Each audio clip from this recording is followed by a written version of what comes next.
erano i primi test che facevamo giù a Nardò con la Veyron. E più che altro durante quei test io ero lì per lavorare per i motoristi. Motoristi che volevano... Direi che i primi tempi, i primi anni, la vettura era semplicemente un supporto per il motore e cambio. Cioè era tutto focalizzato sul motore e sul cambio. I tecnici, i responsabili, così venivano tutti dal reparto motore, dal reparto trasmissioni, ed era palpabile questa opinione che la vettura fosse solo un complemento, cioè per loro telaio, gomme, ruote, cerchioni, assetto, così era qualche cosa di cui si poteva anche eventualmente fare a meno, no? Allora si organizza questa mega trasferta dove il 90% dei tecnici della Bugatti appunto si erano interessati al motore. E Nardò, penso fossimo nel 2002-2003, qualcosa del genere. Prendiamo la pista in esclusiva, si parte la domenica mattina presto e cominciamo a girare per prove di alta velocità, quindi vedere scambiatori di calore, scambiatori per l'olio, l'acqua normale. Andiamo giù, cominciamo a spingere e mi dicono: riesci a fare un giro in pieno? Dico, giro in pieno? Sai che quella pista di Nardò è bilanciata fino a 240 km/h. Dopodiché, man mano che cominci a vedere che giri volante, giri volante, giri volante, giri volante.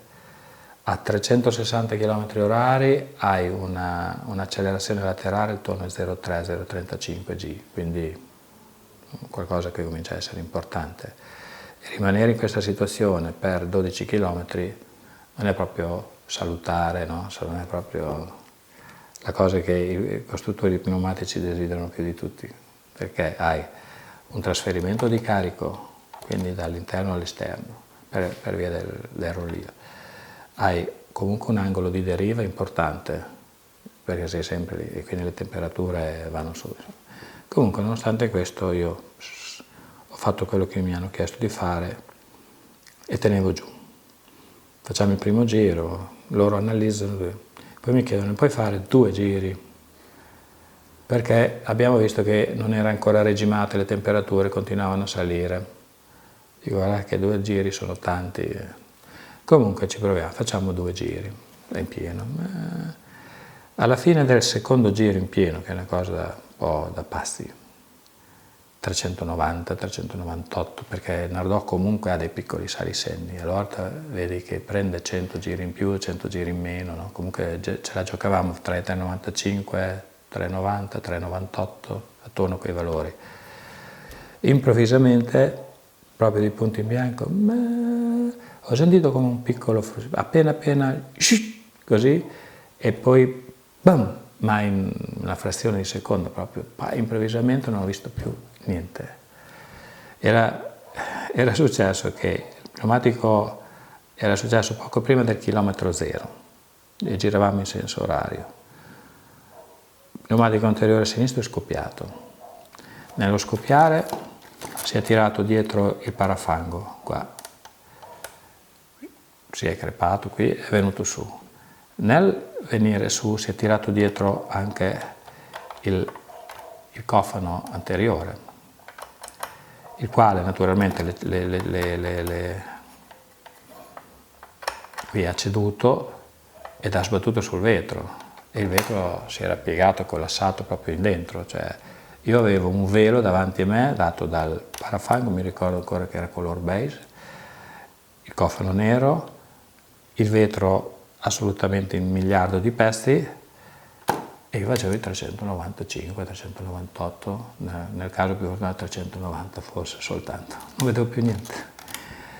E naturalmente dopo, quando il pneumatico è scoppiato, io giravo si gira circa 1 metro, perché più stai vicino al guardrail, meno angolo devi dare, perché la pista, il banking diventa ancora più evidente, però sei tanto vicino al guardrail. Comunque in uno snap, io non me ne sono neanche accorto, poi ho picchiato il guardrail. In questa prima botta che ho dato, in questo primo impatto, poi anche il pneumatico posteriore è esploso ed è rimasto, l'ho visto dopo, è rimasto là per terra la tagliatella del battistrada.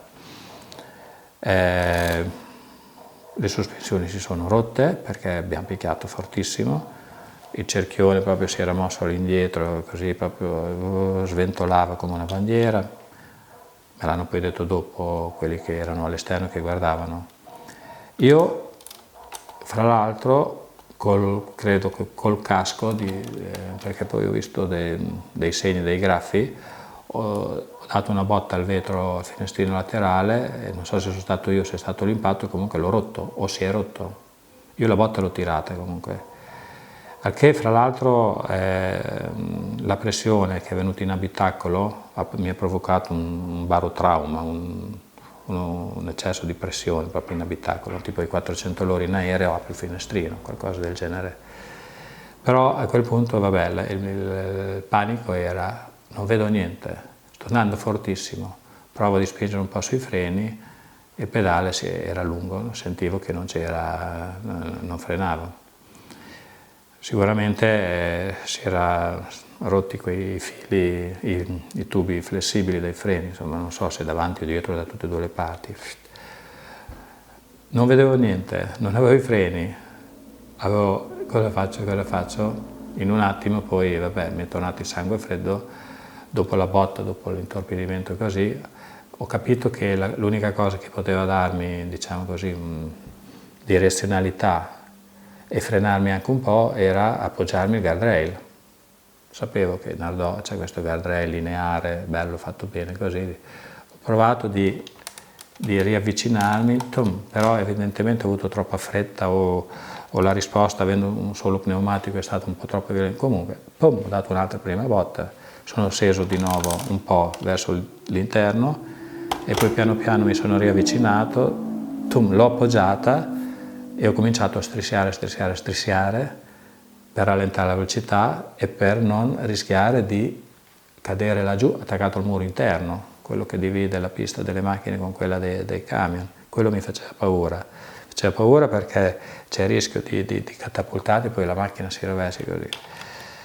E niente, alla fine ha funzionato perché piano piano, fra l'altro mi arrivò una fattura dalla Nardò Technical Center, nella quale mi segnalavano che avevamo danneggiato strisciato su 1800 metri di guardrail. Comunque niente, naturalmente la Bugatti poi su questo ci ha riso sopra e si sono fatti carico di eventuali spese, danni fatti. E quando ho capito sentivo che la velocità diminuiva, lo capissi, dico ok, adesso mi stacco dal guardrail, appena posso scappo giù, perché nel frattempo, siccome avevamo tantissimi cavi di acquisizione del motore che venivano in abitacolo, dove avevamo tanti computer uno sull'altro per leggere, appunto, avere informazioni del motore, c'era questo foro enorme dove c'erano tutti questi cavi. Probabilmente con la depressione che causava il finestrino rotto, non so perché, ha cominciato a venire del fumo in macchina. Chiaro che qui c'è il radiatore dell'olio, i catalizzatori saranno stati a 150 gradi, insomma l'olio sui catalizzatori, per fortuna non è come la benzina che brucia, esplode quasi, quindi aveva cominciato a prendere fuoco l'olio del motore del cambio, insomma sui catalizzatori.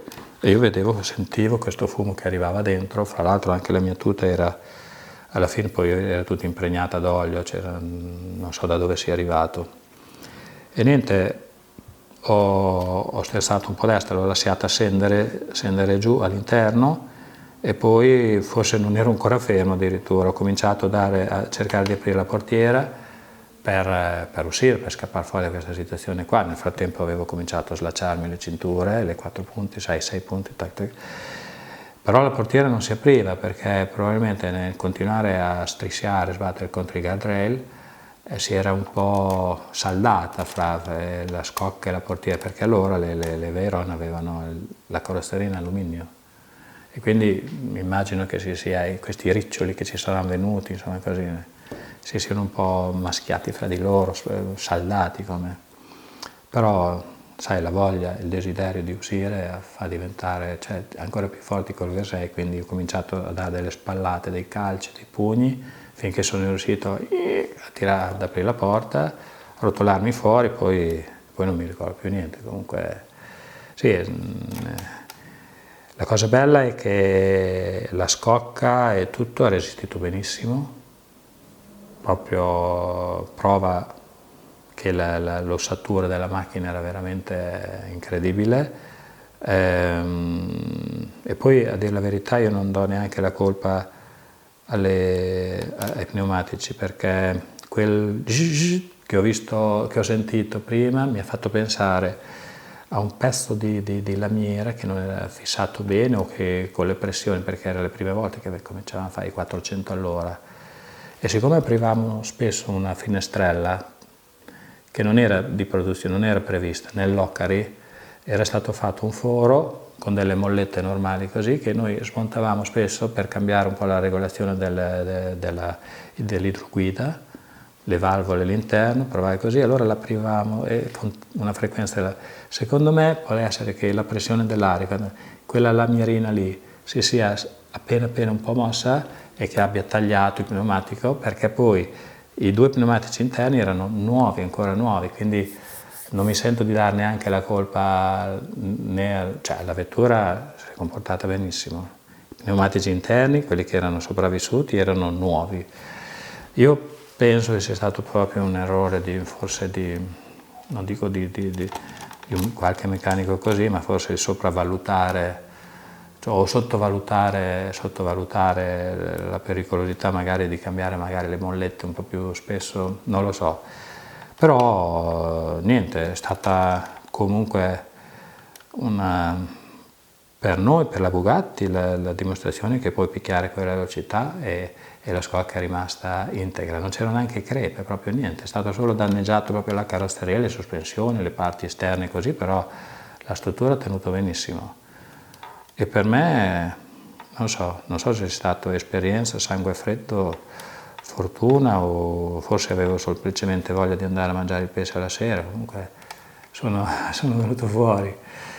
In realtà la sera non sono andato a mangiare il pesce, ma mi hanno tenuto in ospedale per qualche controllo, però un po' l'orecchio, un po' le botte dappertutto, ma così mi piace, oggi raccontarlo è andata bene, è uno delle cose che devi mettere in conto quando fai questo mestiere, credo, comunque, no? E niente, il fatto di non aver perso la testa quando mi sono visto questo velo, il vetro che si era abbassato su di me, un rumore fortissimo e un velo nero di fronte a 400 all'ora non è una cosa che ti capita tutti i giorni. Allora come reagire per andare in albergo la sera, no? È venuto da sé.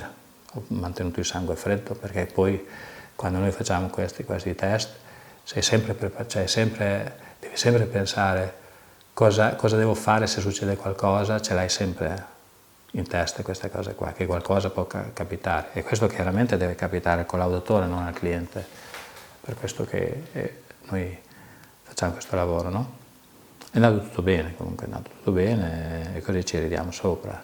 E così, questa è un'altra chicca del mio mestiere, del nostro mestiere, insomma, quello del collaudatore.